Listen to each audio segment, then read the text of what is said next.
So hello student, my name is Vijay. आप सभी लोगों का बहुत बहुत स्वागत है इस ई पाठशाला की वीडियो लेक्चर सीरीज में। क्लास 11th और 12th के बच्चों के लिए पॉलिटिकल साइंस का बहुत अच्छी तरीके से इस कंप्लीट पैकेज वीडियो में हमने आपको सारी चीजें देने की कोशिश करी है। करना क्या होगा, अगर मान लीजिए कि आपको वीडियोस देखनी है तो आप जाइए, आप हमारी प्लेलिस्ट सर्च आउट कर सकते हैं। प्लेलिस्ट हमने वीडियो के डिस्क्रिप्शन में लिंक दे दिया है, एक एक करके सारी वीडियो आप देख सकते हैं। अब मान लीजिए कि आपको नोट्स चाहिए, तो नोट्स के लिए क्या है दोस्तों, नोट्स के लिए हमने ये सारे के सारे नोट्स फ्री ऑफ कॉस्ट अपने ई पाठशाला ऐप पे अपलोड किया हुआ है। और हमने ये सारी चीजें बच्चों को बहुत ही मतलब कम प्राइजेस में रखी हुई है, 9 रुपए में रखी हुई है हमने। कोई 9 रुपए बड़ी बात नहीं है जब आपको ये सारी की सारी चीजें एक्सेस हो जाती है। सो आई होप ये वीडियो आपको मदद करेगी अपनी प्रिपरेशन के लिए। जल्द ही हम लोग लाइव सेशन करने वाले हैं सारे बच्चों के लिए, चाहे वो 11th क्लास के बच्चे हिस्ट्री वाले हो, पॉलिटिकल वाले हो, ज्योग्राफी वाले हो। ये सारी की सारी चीजें अपने साथ लाइव हो रही है।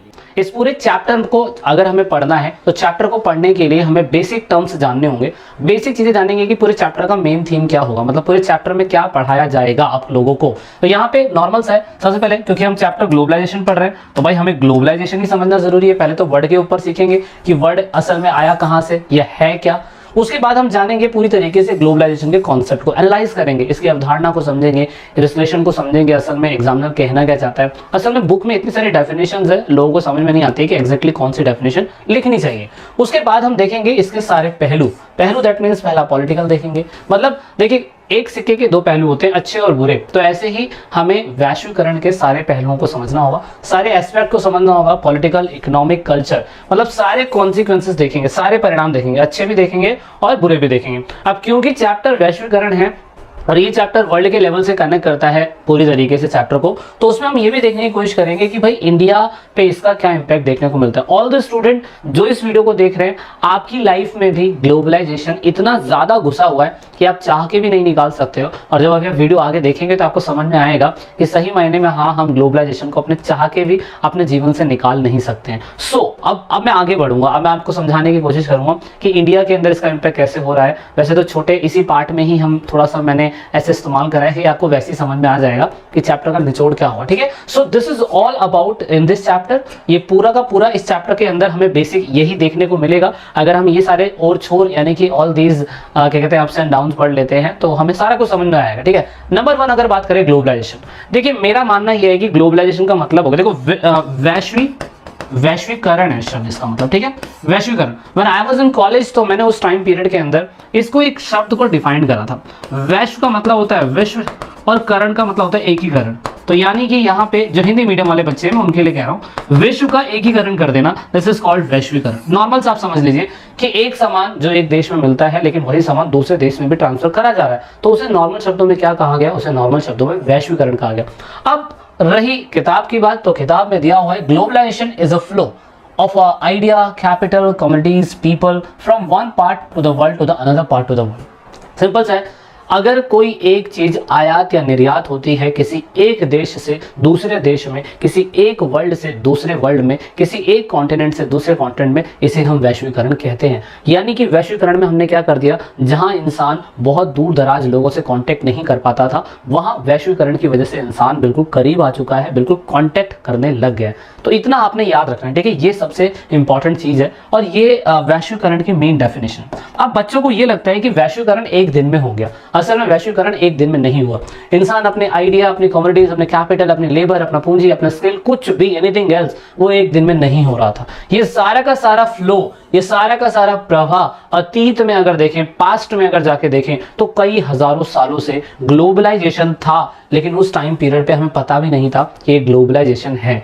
जैसे एग्जांपल के लिए अगर मैं बात करूं, प्राचीन काल से अगर आप देखें तो हमारे इंडिया के अंदर बुद्धिज्म था, हमारे इंडिया के अंदर जैनिज्म था, हमारे इंडिया के अंदर बाहर से पुर्तगाली आए, क्रिश्चियनिटी आए। ये सारे के सारे लोग आते क्यों थे? ट्रेड तो उस समय बहाना था। लेकिन अगर हम एंशिएंट टाइम पीरियड पे देखें तो बहुत से ऐसे ट्रैवलर्स, ट्रेडर्स, प्रीस्ट, पिलग्रिम्स, ऐसे बहुत सारे यात्री उस टाइम पीरियड पे नॉलेज की तलाश में, इन्वेंशन की तलाश में, स्पिरिचुअल नॉलेज की तलाश में एक प्लेस से दूसरे प्लेस पे आया करते थे। सोचिए, गौतम बुद्ध, जो बुद्धिज्म हमारे बिहार के अंदर एस्टैब्लिश हुआ, सबसे पहले वहां से बनना चालू हुआ, वो थे नेपाल से लेकिन आए हमारे भारत में और वहां पे इन्हें एनलाइटमेंट प्राप्त हुआ। और सोचिए उस टाइम पीरियड के अंदर बहुत से लोग China, Nepal, Taiwan, Indonesia, Malaysia, ऐसी सभी कंट्रियों के अंदर फाइनली जाके बुद्धिज्म फैला। तो सोचिए this is also the part of globalization, जहाँ इंसान बहुत दूर दराज से आता है, कहीं बसता है और वहां से स्किल, इनोवेशन, नॉलेज, ये सारी चीजें लेता है। अब इंसान हजारों सालों से ट्रैवल कर रहा है, हजारों सालों से ट्रैवल कर रहा है, तो सिर्फ और सिर्फ स्पिरिचुअल नॉलेज, इनोवेशन, स्किल, ये सारी चीजें नहीं ले रहा है, वो गलती से और चीजें भी कैरी कर ले रहा है, जैसे कि गुड्स कैरी कर ले रहा है, पैसे कैरी कर ले रहा है, value, skill, ideas, invention, even germs and diseases. भाई कोरोना महामारी हमने तो ना बनाई थी, लेकिन इंसान ग्लोबलाइजेशन की वजह से चाइना गया, वहां पे वो काम कर रहा था और वो अपने साथ उन बीमारियों को लेके आ गए। So this is the also part of globalization. अगर आपने 11th क्लास पढ़ी हो हिस्ट्री, अगर आपने 12th क्लास पढ़ी हो जो हिस्ट्री, तो उसमें सभी में ट्रेड में दिखाया हुआ है कैसे उस टाइम पे पुर्तगाली लोग आए थे, उस टाइम पे अपने क्या कहते हैं हनोई शहर था, वियतनाम का शहर था, वहाँ पे किस तरीके से चूहों की प्रॉब्लम हो गई थी। स्पेन के अंदर प्यूनिक प्लेग करके एक बीमारी आ गई थी। बहुत सारी ऐसी बीमारियां थी जो एक कॉन्टिनेंट से दूसरे कॉन्टिनेंट में गई, क्योंकि इंसान जब ट्रेड करने के लिए आपस में एक दूसरे से कनेक्ट होना चालू हुआ, तो उस टाइम पीरियड के अंदर ये देखा गया कि उस टाइम पीरियड के अंदर देन फाइनली लोग ग्लोबली कनेक्ट होते थे। और यहीं से शुरुआत नहीं हुई है इनोवेशन की, मनी की, पैसे की। हजारों साल पहले अगर आपने सबसे पुरानी कोई सभ्यता पढ़ी होगी तो आई थिंक 11th क्लास के स्टूडेंट ने मेसोपोटामिया सभ्यता पढ़ी होगी और 12th क्लास के स्टूडेंट ने हड़प्पा सभ्यता पढ़ी होगी। तो ऐसा पास्ट में भी कहा जाता है कि इंसान उस टाइम पीरियड पे ग्लोबली कनेक्ट था।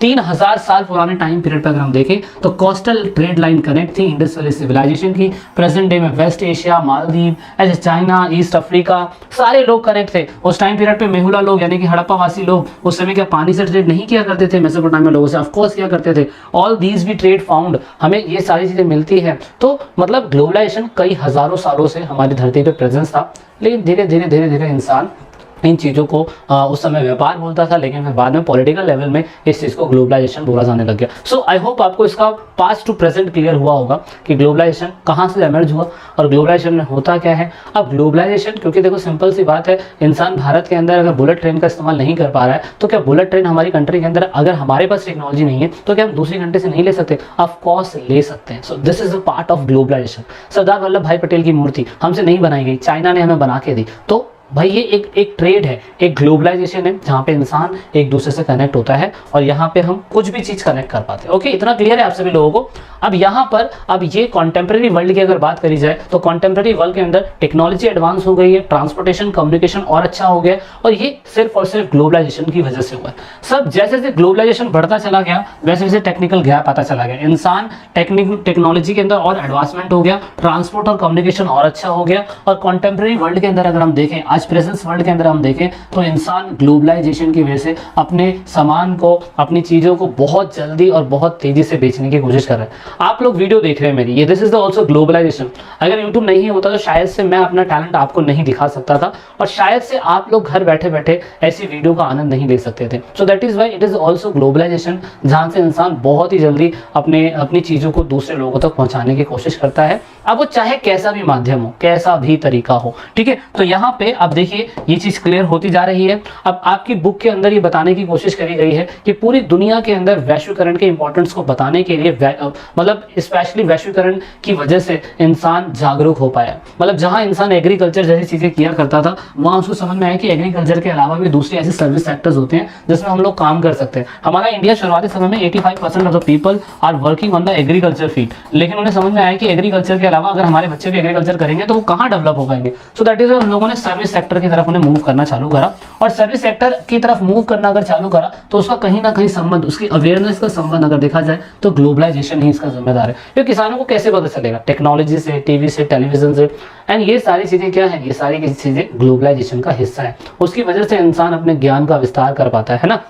तो इसीलिए जब आमिर खान लगान मूवी के अंदर क्या कहते हैं भुवन थे, तो वो दिल चाहता है मूवी के अंदर बाद में जाके समीर बन गए। तो इस तरीके से इनकी पर्सनालिटी में चेंज आया, लिविंग स्टैंडर्ड में चेंज आया, बिहेवियर में, सोच में, बातें करने के तरीकों में, ये सारा ग्लोबलाइजेशन है। अब आप अपनी लाइफ में देख सकते हैं क्या क्या ग्लोबलाइजेशन के हिस्से में आप लोग कनेक्ट हुए पड़े हैं। तो भाई क्योंकि मैंने बताया था कि कुछ भी चीज़ अगर हमारे समाज में आती है तो वो हर किसी हिस्सों पे इम्पैक्ट डालती है, चाहे वो ग्लोबलाइजेशन हो, चाहे वो आपका सोशल मीडिया हो, चाहे आपकी कोई भी पर्सनल लाइफ हो, तो वो आपके सभी हिस्सों पे क्या कहते हैं इम्पैक्ट डालती है। अब यहाँ पे ग्लोबलाइजेशन पॉलिटिकल पे भी इम्पैक्ट डाल रही है, इकोनॉमिक पे भी इम्पैक्ट डाल रही है, और यहाँ पे कल्चर पे भी इम्पैक्ट डाल रही है। इवन मैं तो कहूँ कल्चर पे तो बहुत ज़्यादा इम्पैक्ट डाल रही है।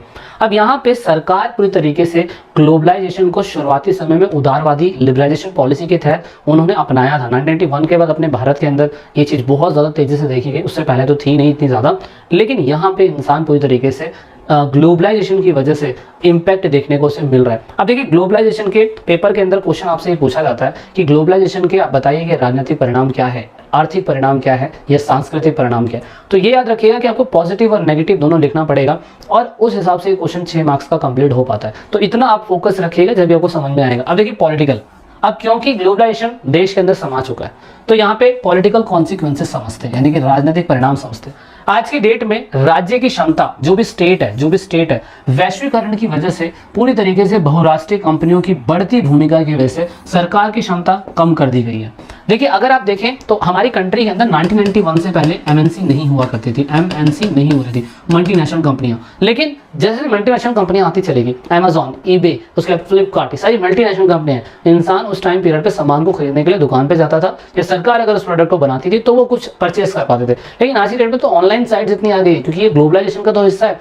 आपको ट्यूशन पढ़ने के लिए, क्लासेस पढ़ने के लिए टीचरों के पास कहीं बहुत दूर दराज जाना पड़ता था। लेकिन अब क्या है, अगर आपके पास फोन है, लैपटॉप है, कंप्यूटर है, तुरंत यूट्यूब पे ई पाठशाला सर्च मारोगे और आपके पास ऑप्शन खुल जाएंगे, है ना। तो यहाँ पर कहीं ना कहीं आप देखेंगे कि ग्लोबलाइजेशन की वजह से भी सरकार की पावर में भी कमी आई है। कैसे कमी आई है वो हम समझने की कोशिश करते हैं। रोल ऑफ गवर्नमेंट बहुत लिमिटेड हो चुका है, मतलब अब सरकार का काम सिर्फ और सिर्फ मेंटेनेंस ऑफ लॉ करने का हो गया। सरकार पूरी तरीके से सिर्फ और सिर्फ अपने राज्यों के अंदर, अपने देश के अंदर पूरी तरीके से लॉ मेंटेनेंस के ऊपर ही काम कर पाती। ग्लोबलाइजेशन की वजह से पहले इंसान अपने अधिकार के बारे में लड़ नहीं पाता था, लेकिन जब इंसान को जागरूक हुआ, उसके बाद सोशल मीडिया आया, तो तुरंत इंसान फोन लेके खड़ा हो जाता है कि देखिए क्या हो रहा है, मेरे राइट से खिलाफ हो रहा है। कैब वाली लड़की वो क्यों फेमस हो गई, वो कैब वाला लड़का क्यों फेमस हो गया। सोचिए लखनऊ की बात है, लेकिन पूरी दुनिया के अंदर उसका बोलबाला हो गया था। मीन्स पता चला हमें कि कैसे डिस्क्रिमिनेशन हो रहा है लड़का या लड़की को लेके। उसके ऊपर रेप केसेस के बारे में, कितने रेप होते थे आए दिन, पहले कितने होते थे, पर सोशल मीडिया में या नेटवर्किंग साइड में नहीं पता होता था। आज की डेट में ग्लोबलाइजेशन की वजह से लोग इतना ज़्यादा कनेक्ट है, मैसेज को इतना ज़्यादा फैलाने में कनेक्ट है, बहुत जल्दी चीज़ें क्या कहते हैं डाइवर्ट हो जाती हैं, बहुत जल्दी फैल जाती हैं। इस वजह से सरकार का आज की डेट में सिर्फ और सिर्फ अपने इलाके के अंदर लॉ मेंटेनेंस का काम हो गया, इसलिए वो ऑर्डर और सिक्योरिटी ऑफ द पीपल के ऊपर ज़्यादा फोकस करती है। वो कहती है कि हमें सिक्योरिटी को बनाए रखना है ताकि इंसान को ना खा जाए, या इंसान अपनी फ्रीडम का गलत इस्तेमाल ना कर ले, क्योंकि कहीं ना कहीं स्वतंत्रता है। ग्लोबलाइजेशन है तो इंसान स्वतंत्र है, फ्री है, वो कुछ भी कर सकता है ना, कुछ भी कर सकता है। तो इसीलिए वो कुछ भी ना करे, इसलिए सरकार क्या करती है, सरकार कहीं ना कहीं लॉ एंड ऑर्डर को मेंटेन करने के लिए समय समय पे काम करती रहती है। अब राज्य का महत्वपूर्ण काम क्या होगा, लॉ एंड ऑर्डर को मेंटेन करना। मतलब वो पूरी कोशिश करती है कि समाज के अंदर जो भी अराजनैतिक गतिविधियां हो रही है, या सरकार के खिलाफ कुछ भी गतिविधियां हो रही है, चाहे वो किसी भी क्लास को लेके, आप समझ सकते हैं किसी भी क्लास को लेके, तो वहां पूरी तरीके से कोशिश करते हैं कि इसका मेंटेनेंस किया जाए। अब यहाँ पे फिर भी स्टेट्स और स्टेट्स के बीच में कहीं ना कहीं अगर स्टेट और स्टेट की हेल्प कर रहे हैं तो वहां पे भी कहीं ना कहीं डिस्प्यूट हमें देखने को मिलता है। लेकिन सरकार का मेन काम होता है लॉ एंड ऑर्डर को मेंटेन करना, इसलिए सरकार टेक्नोलॉजी की मदद से, देखिए ग्लोबलाइजेशन हो गया तो सरकार टेक्नोलॉजी की वजह से आप सभी को पूरी तरीके से कंट्रोल करने की कोशिश करती है। कैसे कर रही है कंट्रोल हो भाई, वो आप मॉडर्न टेक्नोलॉजी की वजह से स्टेट पूरी तरीके से आपकी इंफॉर्मेशन इकट्ठा करती है। आधार कार्ड क्यों बनवाया गया, ताकि सरकार आपको इजीली मॉनिटरिंग कर सके, आपको पता कर सके कि ये बंदा कौन है, इसका एक यूनिक आईडी है। अब आपके आधार कार्ड को हर किसी चीज़ों से लिंक करा जा रहा है, चाहे बैंक अकाउंट हो, चाहे आपका ड्राइविंग लाइसेंस हो, चाहे आपका पहचान पत्र हो, मैरिज सर्टिफिकेट हो, डेथ सर्टिफिकेट हो, आपका पासपोर्ट हो, everything is connecting with Aadhaar card. तो इस वजह से इंसान जो है, देखिए ग्लोबलाइजेशन की वजह से ही तो, टेक्नोलॉजी की वजह से हम लोगों को आसानी से पता कर पा रहे हैं कि इसका डीएनए ये है, ये फलाना इस जगह पे रहता है। आप सिर्फ एक उंगली टच करिए, आपका आंखों का रेटिना टेस्ट होगा और आपसे तुरंत पता कर ले जाएगा कि बंदा कहाँ है, इससे रिलेटेड आईडी क्या क्या है, इसके पास क्या क्या क्या बिलोंग करता है, कहाँ से बिलोंग करता है, एवरीथिंग पता चल रहा है सरकार को। तो इस तरीके से ये इन्फॉर्मेशन सरकार के लिए एक पावरफुल टूल हो जाता है और ये एक पॉलिटिकल कॉन्सिक्वेंसेस हमें देखने को मिलता है। ठीक है, इतना क्लियर है आप सभी लोगों को।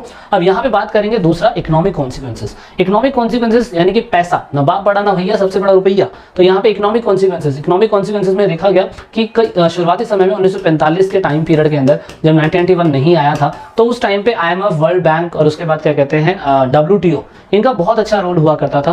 क्लास चैप्टर 6 के अंदर, वर्ल्ड वाली बुक के चैप्टर 6 में आपने देख लिया था कि इनका क्या रोल होता था, है ना। IMF का क्या रोल होता था, WTO का क्या रोल होता था, वर्ल्ड बैंक का क्या रोल होता था।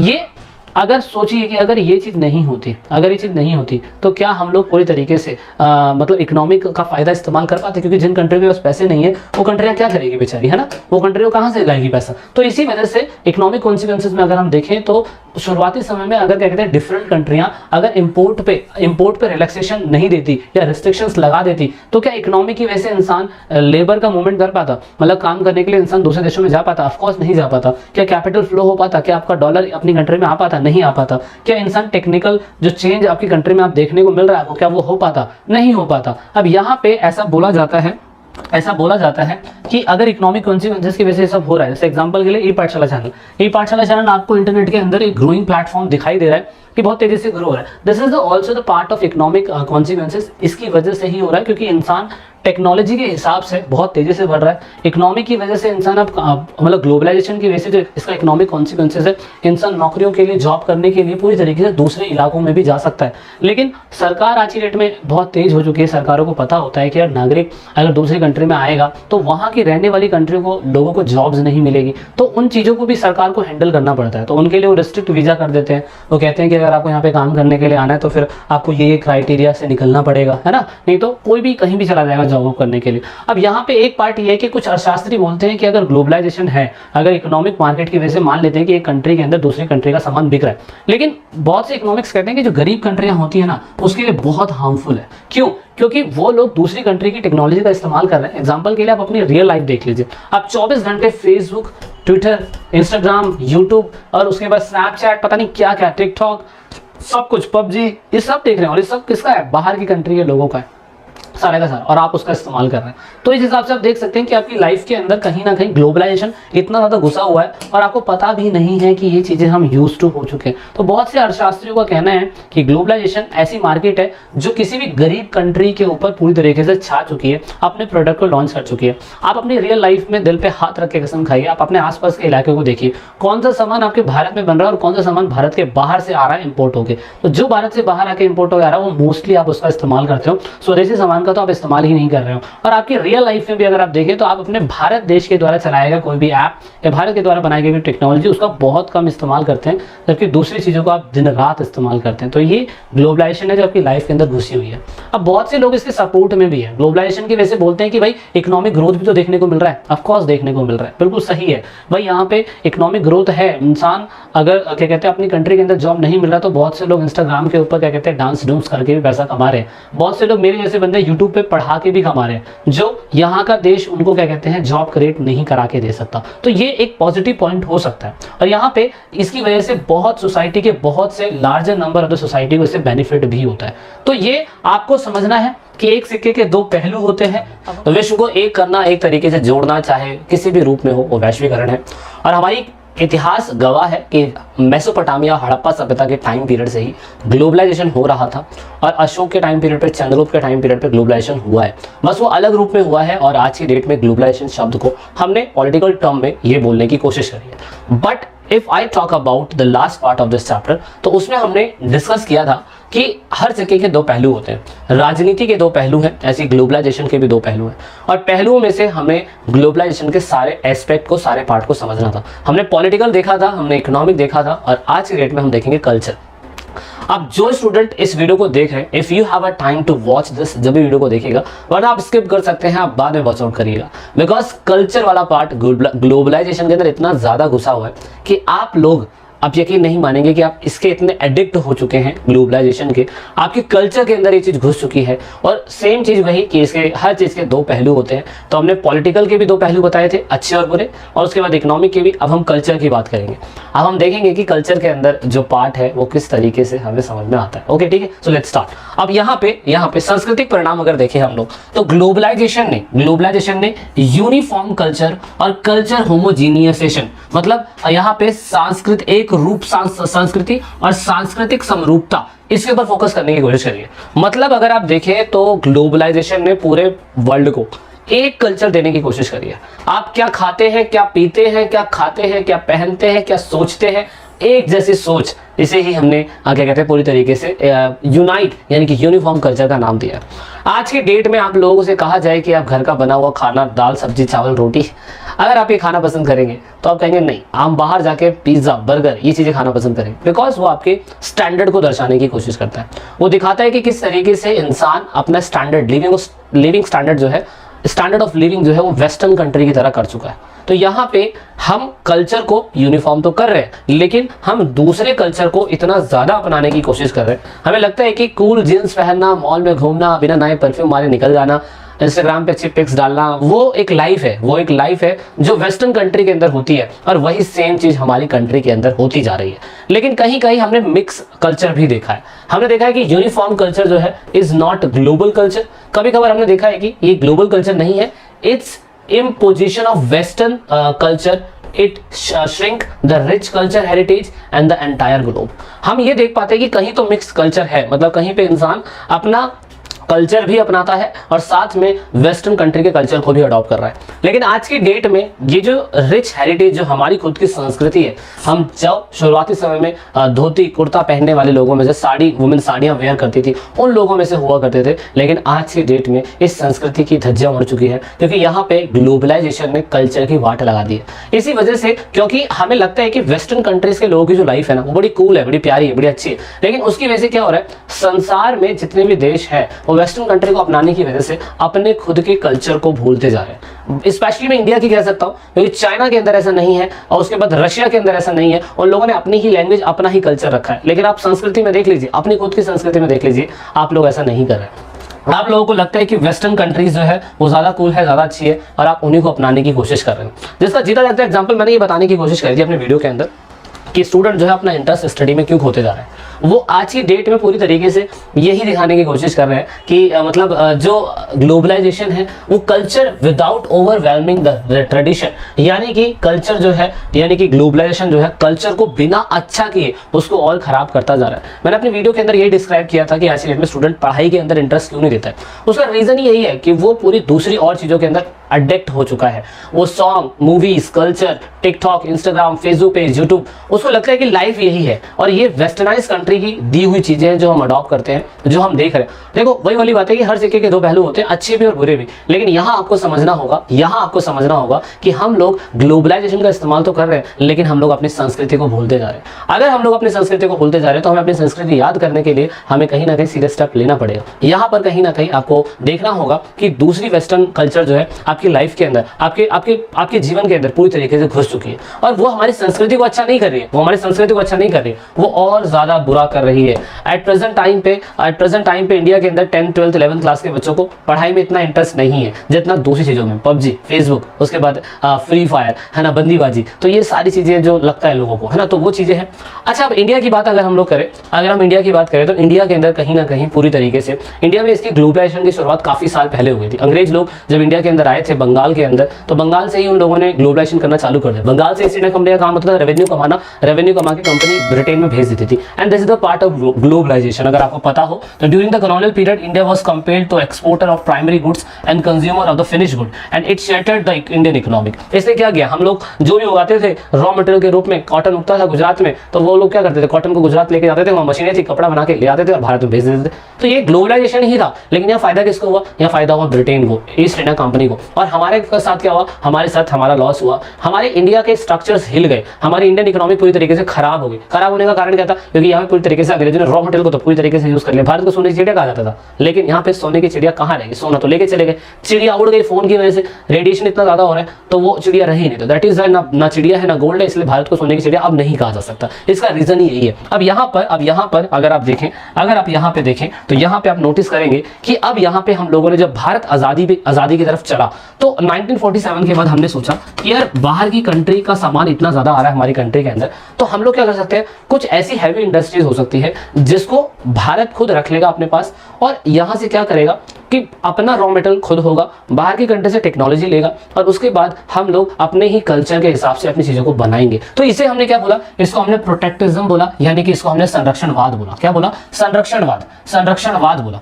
इसमें भारत ने फैसला करा कि वो अपनी अर्थव्यवस्था को बचाने के लिए वो पूरी तरीके से भारतीय ही सामान के ऊपर निर्भर रहेगा और बाहर की जगह से टेक्नोलॉजी लेगा। और जो हमने सेकंड 5 ईयर प्लान के अंदर करा था, इंडस्ट्रियलाइजेशन को अच्छा करना, दूसरी प्राइवेट इंडस्ट्री चली तो चलाए, कोई दिक्कत नहीं है, बट उनको हमने कहा था कि भाई आप लोगों को हमें टैक्स देना पड़ेगा या आपसे परमिशन इंडिया की गवर्नमेंट से परमिशन लेनी पड़ेगी, जब भी प्राइवेट कंपनियां चल पाएंगी। तो ये तो था हमारे भारत का इतिहास, कल्चर का इफेक्ट आपने देख लिया। अब यहाँ पर अब देखने की कोशिश करेंगे कि भारत के आज़ादी के बाद भारत ने सोचा कि अभी भी कहीं ना कहीं बाहर की मार्केट जो है आनी ज़रूरी है, क्योंकि अगर बाहर की मार्केट नहीं आएगी तो हमारे खुद के इंडियन प्रोडक्ट है उनके कंपटीशन के बारे में नहीं पता चलेगा। सो दैट इज़ वाई हम लोगों ने क्या करा, प्रोटेक्शन की वजह से अगर आप देखें सारी नीतियाँ सरकार के अंडर में थी, सब कुछ सरकार ही चलाती थी आज़ादी से 1991 से पहले। इसकी वजह से क्या हुआ, हेल्थ केयर, एजुकेशन, हाउसिंग, ऐसी जितनी भी चीज़ें थी सरकार की निगाहों में इस पर ज़्यादा फोकस नहीं हो पाया और इसी वजह से हमारी इंडिया के अंदर एजुकेशन का लेवल इतना स्तर पर गिरा हुआ है। गिरा होने का कारण सिंपल सा यही है क्योंकि सारी चीज़ें सरकार के अंडर में थी, और तो जब सरकार के अंडर में थी तो सरकार ने इन चीज़ों पर कम फोकस करते हुए इंडस्ट्रियलाइजेशन पे ज़्यादा फोकस कर दिया, दूसरी और चीज़ों पे ज़्यादा फोकस कर दिया, विदेशी संबंध बनाने में ज़्यादा फोकस कर दिया, और इसी वजह से अपने देश की हालत इतनी खराब होती चली गई। अब यहाँ पे एजुकेशन लेवल उतने स्तर पे अच्छा नहीं था जितना दूसरी कंट्रियों के अंदर देखने को मिलता है। आज की डेट में अगर स्टूडेंट पढ़ रहा है तो सिर्फ वो नाम का पढ़ रहा है, उसे पता है कि आज की डेट में मेरे एजुकेशन के बाद मुझे जॉब नहीं मिलने वाली, क्योंकि इंडिया के अंदर एजुकेशन स्तर का लेवल सिर्फ और सिर्फ एक कागज के पत्र जितना हो चुका है कि आप 12वीं पास हैं बस, और वो कागज को आप किसी को 12वीं के बाद दिखाएंगे भी नहीं, लेकिन बस वो जॉब के लिए इंपॉर्टेंट हो चुका है और इसी वजह से वो एजुकेशन करनी पड़ जाती है। इंसान को टैलेंट के हिसाब से, उसके काम के हिसाब से में नौकरी नहीं मिलती है, जो बिल्कुल गलत है और जो वेस्टर्न कंट्रीज के अंदर ऐसा नहीं होता है। तो ये चीजें पे काम करना सरकार को जरूरी है। और यहाँ पे अगर आप देखें तो इंडिया ने इसका विरोध भी करा। इंडिया ने विरोध इसलिए करा क्योंकि उन्होंने बताया कि ग्लोबलाइजेशन की वजह से न्यू जॉब अपॉर्चुनिटी मिलती तो है लोगों को, लेकिन क्या होता है नौकरियों की तलाश के अंदर, नौकरियों के अवसर के विकल्प के रूप में ग्लोबलाइजेशन ने अब लोगों को ऑप्शन दे दिया है। पढ़े लिखे डॉक्टर हैं, इंजीनियर हैं या कोई भी लोग हैं, वो काम के तलाश में इंडिया में नहीं रहते हैं, वो इंडिया से बाहर चले जाते हैं। तो इंडिया से बाहर जाने का कारण आपको पता ही है, वहाँ पे पैसा ज़्यादा है, लिविंग स्टैंडर्ड अच्छा है, उसके बाद वही है कि एटमॉस्फेयर अच्छा है, उसके काम की कदर है, और यहाँ उसको इतना पैसा नहीं मिलेगा जितना वो पैसा वेस्टर्न कंट्रीज के अंदर कमाएंगे। तो यहाँ ग्लोबलाइजेशन के अच्छे फायदे भी है और नुकसान भी है। इसीलिए 1991 के अंदर हम लोगों ने सोचा, हम लोगों ने फाइनली 1991 के अंदर क्या करा, हम लोगों ने पूरी तरीके से एक लिबरलाइजेशन पॉलिसी लेके आए। एक सेकेंड है, ये न्यू इकोनॉमिक पॉलिसी लेके आए हम लोग, क्योंकि हमारी कंट्री के अंदर फाइनेंशियल क्राइसिस था 1991 के अंदर, और इसलिए हमने एलपीजी लाए। हम लोग एलपीजी का मतलब होता है ये एलपीजी का मतलब क्या होता है, यहाँ पर लिबरलाइजेशन, प्राइवेटाइजेशन और ग्लोबलाइजेशन, यानी कि उदारीकरण, निजीकरण और साथ में वैश्वीकरण, इन चीज़ों के ऊपर हमने फोकस करा। हमने इकोनॉमिक पॉलिसीज को और अच्छा बनाया। 1991 के बाद उदारीकरण भी अपनाया गया, निजीकरण भी करा गया और ग्लोबलाइजेशन की ट्रेडें भी अच्छी करी हम लोगों ने। लेकिन इसका लॉस था, इसका लॉस ये था, अगर आप देखें इसका लॉस पूरी तरीके से ये हो रहा था कि हम लोगों ने क्या कहते हैं इस क्रांति के ऊपर फोकस करा। हमने कहा कि ग्लोबलाइजेशन की वजह से एक नुकसान है। नुकसान ये है कि ग्लोबलाइजेशन ने कहीं ना कहीं इंसान को बिल्कुल फ्री कर दिया है, और इंसान पूरी तरीके से रिच और अमीर तो सेम होता है, गरीब और अमीर, इन दोनों के बीच में ग्लोबलाइजेशन ने बहुत बड़ा डिफरेंट कर दिया है। और जब ग्लोबलाइजेशन ने इन चीज़ों को बहुत बड़ा डिफरेंट कर दिया है तो फिर आप नोटिस करेंगे कि यहाँ पे इंसान को पूरी तरीके से वेस्टर्न कल्चर को अपनाने की आज़ादी हो चुकी है। जिसका जीता जाता एग्जाम्पल मैंने ये चीज़ ली हुई है, मैंने ये चीज़ इसलिए ली हुई है कि western dominance in trade and all aspect of the life in increase. अगर आप देखें तो जो ट्रेड है वेस्टर्न कंट्रीज का, उन्होंने पूरी तरीके से भारत की मार्केट के ऊपर पूरा कब्जा कर लिया है। कहने का मतलब आज की डेट में अगर देखें तो इंसान अपने इंडियन प्रोडक्ट का इस्तेमाल कम करते हुए बाहर के प्रोडक्ट का ज्यादा इस्तेमाल करता है। जैसे कि प्लेटफॉर्म जीरा लगता है एग्जांपल है ना, मेरी प्यारी प्यारी दो अखियां, ये दिखाने की कोशिश यही कर रहा है कि ग्लोबलाइजेशन ने एक ऐप बनाया। ये ऐप हम लोगों ने नहीं, टिकटॉक, इंस्टाग्राम, है ना, टकाटक, पता नहीं क्या क्या मौज ऐप है, ये सब ऐप बाहर बनाई गई हैं और ये चीज़ इंडिया के अंदर इतनी ज़्यादा हावी हो चुकी है। आप लोगों से अगर मैं ये कहूँ कि आपके फ़ोन के अंदर सिर्फ मैं 3-4 ऐप नहीं रखूँगा, आप फ़ोन चला के देख लीजिए, आप नहीं चलाएंगे। इसका जीता जाता एग्जाम्पल है फेसबुक, यूट्यूब, इंस्टाग्राम, जीमेल और साथ में 2-4 ऐप जैसे PUBG, free fire, TikTok, Instagram, ये सब चीज़ें हटा दो अगर मैं आपके फ़ोन से, तो आपका फ़ोन किसी लायक नहीं होगा। आप कहोगे ये फ़ोन किसी काम का ही नहीं। तो कह सकते हैं कि वेस्टर्न मार्केट का डोमिनेंस हमारे ऊपर बहुत ही ज़्यादा हो रखा है, इतना ज़्यादा हो रखा है कि यहाँ पर अगर आप देखें इसका लॉस अमीर कंट्री को कभी नहीं होगा, लेकिन उन लोगों ने तो ऐप बना दिया, उन लोगों ने सिस्टम बना दिया। यहाँ पर सिर्फ और सिर्फ जो गरीब कंट्रियाँ होती हैं उसको नुकसान ज्यादा होता है। अगर आप ग्लोबलाइजेशन की वजह से देखें तो हम लोग आज की डेट के अंदर Pepsi, Coca Cola, cold drink, Google, Samsung, है ना, BMW कार, जैगुआर कार, जो वेस्टर्न चीजें हम उन पे ज्यादा फोकस कर रहे हैं और हमारी खुद की लोकल जो अपने भारत के अंदर अवेलेबल है, अपनी खुद की संस्कृति अवेलेबल है, अपने भारत के अंदर अपने भारत के प्रोडक्ट से बनाने वाली चीजें इंपॉर्टेंट है, वो इंसान नहीं कर रहा। अगर मैं सेम यही चीज बोलूँ कि ऐसी टोकरी आप अपने घर के अंदर रख लीजिए और इसमें ही खाना रखे तो आप कभी रखिए। मैं आपसे बोलूँ कि आप ये जो जूट की बोरियों से बने हुए थैले होते हैं उनका इस्तेमाल बैग के रूप में करिए, आप बिल्कुल नहीं करेंगे। आपसे कहा जाए कि आप लोग कोई तरीके से जो क्या कहते हैं खादी बने हुए कपड़े होते हैं वो पहनिए, आप नहीं पहनेंगे। क्यों? क्योंकि वेस्टर्न कल्चर पूरी तरीके से इंडिया के अंदर घुस चुका है। इससे जो कमजोर छोटी कंट्रियां होती है ना वो अपने कल्चर को भूलती जा रही है। तो ये एक नेगेटिव इंपैक्ट है। इसीलिए वैश्वीकरण की वजह से हमेशा गरीब कंट्रियां ही शिकार होती है। और यहाँ पे इसी वजह से एंटी ग्लोबलाइजेशन मूवमेंट भी चलाया जाता था इंडिया के अलग अलग हिस्सों के अंदर, जिसमें हम लोग खुद करते हैं। हमने चाइनीज गुड्स को बोला था ना, वेस्टर्न कंट्री चाइनीज गुड बाहर की गुड्स हैं, अपनी कंट्री के अंदर आते हैं। हमने कहा कि नहीं, हमें चाइना का सामान नहीं चाहिए। चाइना का सामान ऐसे होता है कि चल गया तो चांद तक वरना शाम तक। तो यहाँ पर अगर हमने मान लीजिए कि वो चाइना के सामान मंगाने बंद कर दिए, तो आपको पता है ना कि एक CFL अगर आप मार्केट में खरीदने जाए तो चाइनीज अगर बल्ब लेंगे तो आपको 100 से 150 रुपए का मिल जाता है। लेकिन अगर इंडियन बल्ब CFL लेने जाएंगे तो आपको 400 से 500 का बना हुआ मिलेगा। तो यहाँ पे भी कहीं ना कहीं अगर हम देखें तो यहाँ पे भी दूसरी कंट्री से जो गुड्स होते हैं वो कहीं ना कहीं हमारे लाभदायक तो हैं, लेकिन मार्केट को, हमारे इंडियन मार्केट को इतना कैप्चर कर चुके हैं कि आज की डेट में उनके सामान के बिना, वेस्टर्न कंट्रीज के सामान के बिना हम अपनी लाइफ सोच भी नहीं सकते। तो ये एक लॉस है, एक लॉस भी है, एक प्रॉफिट भी है। आप सही समझदार व्यक्ति हैं, समझने की कोशिश कर सकते हैं। इसलिए इंडिया के अंदर बहुत सारे लोगों ने ये मूवमेंट भी चलाए हैं कि इंडिया के अंदर जो ऑर्गेनाइजेशन है, इंडस्ट्रीज है, फार्मर्स है, उन्होंने ग्लोबलाइजेशन को पूरी तरीके से नकारा है। इवन इंडिया के अंदर अगर आप देखने की कोशिश करें तो ग्लोबलाइजेशन की वजह से बहुत सारी ऐसी चीजें होती हैं जिसकी वजह से उन्होंने उसका विरोध करा। जीता जागता एग्जाम्पल में ये सारी चीजें बोल सकता हूँ कि आज की डेट में इन सब चीजों का विरोध हो रहा है कि ग्लोबलाइजेशन की वजह से बहुत सारी चीजें हैं जो हम अपनी कंट्री के अंदर पूरी तरीके से अपना चुके हैं, लेकिन उनके बिना सोचना भी मुश्किल है। अब इसके अच्छी बात है या बुरी बात है वो कमेंट सेक्शन में आपके और मेरे बीच की बात है, वहाँ जरूर आप कमेंट करिएगा। यहाँ पे इंडियन सोसाइटी के अंदर हम देखें तो फॉरेनर चीज़ों का इतना ज़्यादा है, चाहे टेलीविजन हो, चाहे ड्रेसेस हो, चाहे सेलिब्रेशन वैलेंटाइन डे चीज़ें हो। हमारा देश का कल्चर थोड़ी ना है। आप लोगों से कही जाएगी क्या कहते हैं शहीद आज़ाद भगत सिंह जो है उनकी आप बरसी मनाइए, उनका बर्थडे मनाइए, तो आप नहीं मनाएंगे, पर आप वैलेंटाइन मनाएंगे, है ना। आपसे कहा जाए कि दूसरी, आप समझ रहे हैं, आप एजुकेशन में, टीवी में, टेलीविजन में, सॉन्ग में, मूवीज में, कुछ भी है, आप वेस्टर्न कंट्रीज को, चीज़ों को देखना ज़्यादा पसंद करते हैं। तो ये एक जीता जागता एग्जाम्पल है। कंक्लूजन क्या है वो आपको निकालना है। समझदार आप हो तो आप देख सकते हैं कि आज की डेट के अंदर हमारे इंडिया के अंदर बाहर का मार्केट बहुत कब्जाया हुआ है। हमें अपने आप को बढ़ना होगा आगे, अपने प्रोडक्ट को लेके आगे चलना चाहिए। दूसरी संस्कृति को अपनाने का फ़ायदा तो है पर नुकसान भी बहुत ज़्यादा है। आज की जनरेशन पैदा होते ही बहुत एडवांस हो गई है, तो उसमें कहीं ना कहीं शालीनता और नैतिकता आना ज़रूरी है, और वो चीज़ हमारा भारत, हमारा कल्चर ही दे सकता है। अगर हम वेस्टर्न कल्चर को अपनाते हैं तो बहुत नुकसान है ना। तो ये आप समझिएगा, और इतना ही है वीडियो के अंदर, इतना ही हम समझने की कोशिश करेंगे, ठीक है। तो ये सब है, ठीक है। So thanks for watching the video till the end. I hope आपको चीज़ें समझ में आई होंगी, और चैनल अच्छा लगता है तो ज़रूर सपोर्ट करिएगा। बाकी मिलते हैं अलग चैप्टर में, नए चैप्टर में। जय हिंद, जय भारत।